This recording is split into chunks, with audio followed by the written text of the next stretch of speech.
В Сыктывкаре в рамках объявленного Сергеем Гапликовым «Года добрых дел» муниципальное предприятие «Жилкомсервис» установило новые светодиодные уличные фонари в Дом малютки.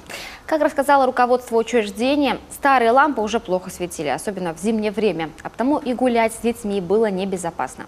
Сейчас же новые энергосберегающие светильники идеально работают на территории детского дома. В прошлом году смогли найти возможности и почистить зеленые насаждения, убрать особо опасные деревья, потому что здесь дети.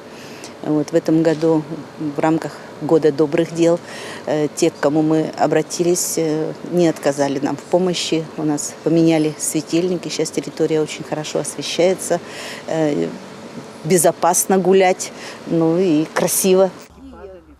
Сыктывкарские депутаты рассказали, впереди очередные проекты, которые также будут реализовываться в рамках Года добрых дел. Следующий объект, куда мы приступаем, это конькобежный стадион на улице Коммунистическая.